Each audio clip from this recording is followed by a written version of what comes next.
In this video, I'm going to show how to place the outer tie rods on this Lexus IS. These are located behind your front wheels, and you do need an alignment after this job is done. Let's get started.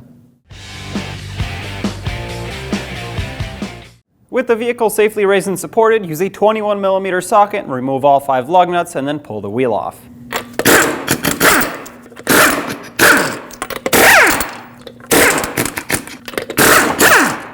Just as a tip, if your vehicle has locking lug nuts and the special key for it, don't use an impact on it, break it free by hand with a breaker bar, then finish removing it because the teeth on those little sockets can break. And remove your wheel. Use a 19mm wrench and break free the jam nut that holds the outer tie rod and the inner tie rod locked in together. All right. You might need to use a rubber mallet on the other end of this. Sometimes that's necessary, but as long as this breaks free, we can leave it just like this and move along. Let's remove the cotter pin that is on the outer tie rod. And to do this, you might need a pocket screwdriver to help you pry the hook out, slide it off, use a 17mm socket and remove that mounting nut. Oh, looks like for me, the tie rod stud popped out, which is great. Actually, sometimes they don't and they get stuck in here. Now, because this is an aluminum knuckle, I would not want to hit it with a metal hammer. You could try to tap it with a rubber mallet or dead blow hammer right here. Most likely what you'll end up doing is having to use a tie rod stud or ball joint stud remover tool. What that looks like is it clamps on to this part of the knuckle, has a bolt that threads down, and it'll pop the tie rod out. Once again, for me, well, this has already happened, so I'm going to remove it. Now when removing the outer tie rod, count the amount of turns it takes to remove it so that you can put it back the same amount of turns. That'll get you close to what you had for an alignment. Not spot on, which is why you still need to go get one. 12 turns for me. It's going to be different for you, but make sure you remember that number. Start on the outer tie rod and thread it back the same amount of turns it took to remove it.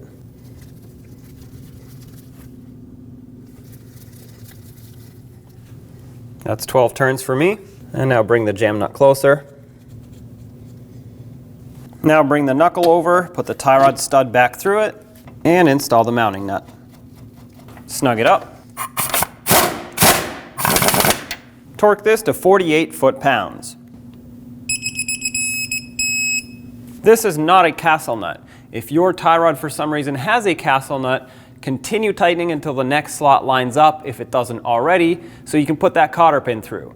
But in my case, I don't have to worry about it. Stick a new cotter pin through, and this one's the type that we have to bend over to lock in, so do exactly that. This new jam nut is a 22mm in size. Snug up the jam nut.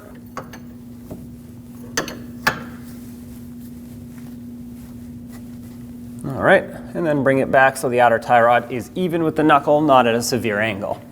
Let's get the wheel back on. Start on all 5 lug nuts. We'll bottom them out in a cross pattern, and also in a cross pattern, we'll torque all of them to 76 foot-pounds. If your vehicle has the locking lug nuts with the key, be very, very careful with these. I don't recommend using a power tool on them. I'm going to use one just to slowly bottom it out, but I'm not going to impact through this adapter because the teeth on the backside can very easily break.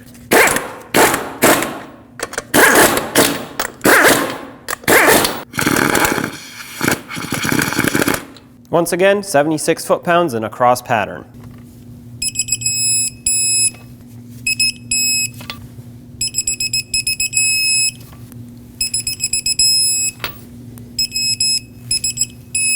Double check them all. Remove your tool if you had one of these here. There you have it. Take it for a road test, and don't forget to get an alignment. When only the best will do, demand TRQ.